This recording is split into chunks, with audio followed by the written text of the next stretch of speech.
बिस्मिल्लाहिर्रहमानिर्रहीम। अस्सलाम वालेकुम स्टूडेंट्स। आज के लेक्चर में हम यूनिट 7 सुल्तान अहमद मोस्ट की एक्सरसाइज करेंगे। पेज नंबर 76 पर देखिए, आपको ग्लोसरी गिवन है जिसमें वर्ड्स एंड मीनिंग्स हैं। आपने इन मीनिंग्स को एज इट इज़ बहुत अच्छे तरीके से ज़ुबानी याद करना है। देन आपके पास ए पार्ट में क्वेश्चंस हैं जिनके आंसर्स आपके इंग्लिश के नोट्स में गिवन हैं। आपने इंग्लिश के नोट से इन क्वेश्चंस के आंसर्स को बहुत अच्छे तरीके से लर्न करना है। नेक्स्ट हम चलते हैं page number 77, vocabulary. Consult a thesaurus and find out the synonyms of the following words. मैं इन वर्ड्स के सिनोनियम्स आपको लिखवाने लगी हूँ, उसको अपनी नीट कॉपीज़ पर नोट डाउन कीजिए। स्टूडेंट्स यहाँ से देखिए, embellish decorate, integrate combine, splendour grander, majesty dignity, illuminate brighten. Next, circle the correct antonyms from the given choices of the underlined words. The Sultan Mosque is one of the most impressive monuments in the world. Impressive का antonym क्या है? Unimpressive. Situated in Istanbul, the largest city in Turkey. The largest का antonym है जी smallest. A heavy iron chain hangs in the upper part of the court entrance on the western side. Heavy का antonym है light. The upper level of the interior is adorned with blue paint. Upper का antonym है lower. The floors are covered with carpets. Covered का antonym है exposed.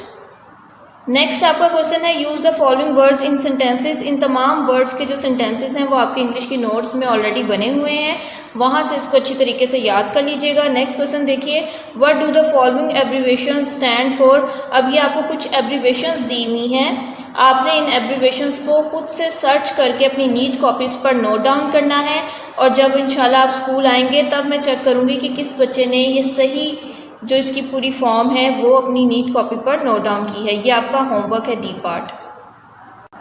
Next देखिए, grammar portion में position of adverbs. Adverbs आपने पहले भी पढ़े थे, अभी पिछले लेक्चर्स में हमने एडवर्ब्स को पढ़ा है बड़े अच्छे तरीके से। Place the adverb eight appropriate positions. अब आपने क्या करना है, आपको ब्रैकेट में एडवर्ब गिवन है, आपने सेंटेंस में उनको उनकी अप्रोप्रिएट पोजीशन पर लिख देना है। She comes here, she often comes here. He goes to Lahore, he sometimes goes to Lahore. The teacher was late, the teacher was hardly ever late.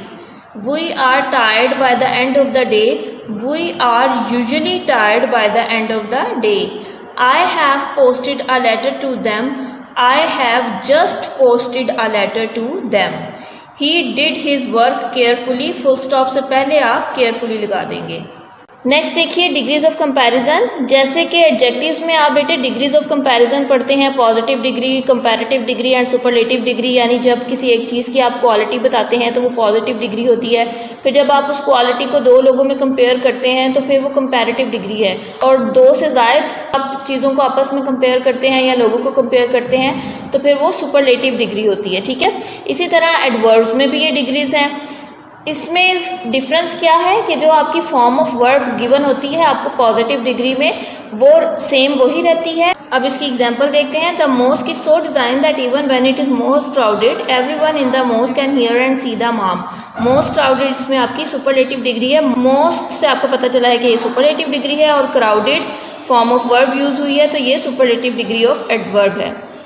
That's why the most still remains to be one of the most frequented monuments of the world. Again, most से आपको पता चल रहा है superlative degree है, superlative degree of adverb है। हम इसकी एक्सरसाइज देख लेते हैं। Complete this table with appropriate adverbs of degree. Positive degree है kept much। अब इसमें आपने क्या करना है कि जो आपकी फॉर्म ऑफ वर्ब होगी वो आपने एज इट इज़ लिखनी है। जो डिफरेंस होगा वो मच, मोर और मोस्ट का होगा। kept much, kept more, kept most. Sang beautifully, sang more beautifully, sang most beautifully. Slept little, slept less, slept least. Looked good, looked better, looked best. Arrived early, arrived earlier, arrived earliest. Next देखिए, present perfect continuous tense, present का मतलब है कि मौजूदा ज़माने के बारे में बताया जा रहा है। परफेक्ट कॉन्टिन्यूस टेंस यानी ऐसे टेंसेस जिसमें आपको प्रेपोजिशन सिंस और फॉर गिवन होती है और उसके बाद आपको टाइम दिया गया होता है। या तो आपको एग्जैक्ट टाइम गिवन होता है या एग्जैक्ट टाइम गिवन नहीं होता।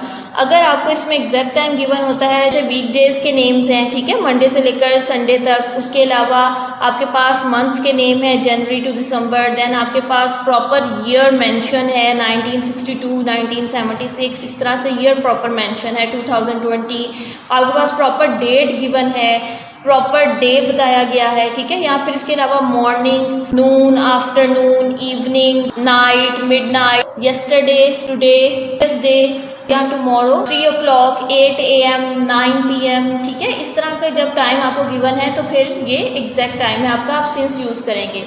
लेकिन अगर आपको टाइम ऐसे गिवन है कि 6 years, 3 hours, 4 weeks, इस तरह से अगर आपको टाइम गिवन है यानी वो एग्जैक्ट टाइम नहीं है तो फिर आप फॉर प्रेपोजिशन जो है ये यूज़ करेंगे। अकॉर्डिंग टू सब्जेक्ट अपना हेल्पिंग वर्ब यूज़ करते हैं जो कि हैज़ या हैव है। उसके अलावा आप इसमें ऑक्सिलरी वर्ब बीन का यूज़ करते हैं। देन आप first form of verb with ING लगाते हैं, ऑब्जेक्ट लगाते हैं, सिंस या फॉर में से एक प्रेपोजिशन लगाते हैं अकॉर्डिंग टू टाइम और फिर टाइम लगाते हैं। हम इसकी एक्सरसाइज देख लेते हैं। पुट फॉर और सिंस इन द ब्लैंक्स। अब अगर तो आपको एग्जैक्ट टाइम गिवन होगा तो आपने सिंस लगाना है ब्लैंक में, और अगर आपको एग्जैक्ट टाइम गिवन नहीं होगा तो फिर आपने फॉर लगाना है। I have been studying dash 3 hours। अब 3 hours एग्जैक्ट टाइम नहीं है तो 4 आएगा। I have been watching TV dash 7 PM। 7 PM exact time है, सिंस आएगा। Tara has not been feeling well dash 2 weeks। 2 weeks exact time नहीं है, 4 आएगा। Tara has not been visiting us dash March. March exact time है, month का name है ना, since आएगा। He has been playing football dash a long time. A long time again exact time नहीं है तो 4 आएगा। He has been living in Bangkok dash he left school. He left school exact time इसलिए है क्योंकि जब आप कोई चीज़ छोड़ते हैं या कहीं पर एडमिशन लेते हैं तो आपका वो जो एक टाइम है वो मेंशन किया जाता है, ठीक है। इसलिए ही लेफ्ट स्कूल जो है ये पता है कि कब लेफ्ट किया था स्कूल को, इस वजह से ये एग्जैक्ट टाइम है तो आप प्रेपोजिशन सिंस का यूज़ करेंगे। बेटे आज का लेक्चर आपने बहुत अच्छे तरीके से याद करना है, क्वेश्चन आंसर्स को, एक्सरसाइज को, ठीक है। और जो मैंने आपको होमवर्क दिया है वो भी आपने फाइंड आउट करके लिखना है। अपना रोज़ का काम रोज़ कीजिए और नेक्स्ट इंग्लिश के लेक्चर तक आपने कॉम्प्रीहेंशन पैसेज सॉल्व्ड जो है उसमें 9 और 10 याद करना है, और अनसॉल्व्ड कॉम्प्रीहेंशन पैसेजेस में आपने 6 से लेकर 10 तक याद करना है। इसके अलावा लेटर्स अब आपने 11 और 12 लेटर नंबर जो हैं ये याद करने हैं। जब तक इंग्लिश का नेक्स्ट लेक्चर होता है आपको ये सारा काम याद हो जाना चाहिए। रोज़ का काम रोज़ करें, ज़ुबानी जल्दी जल्दी चीज़ों को याद करें ताकि आपका मज़ीद टाइम जो है वो वेस्ट ना हो। अपना ख्याल रखिएगा। अल्लाह हाफिज़।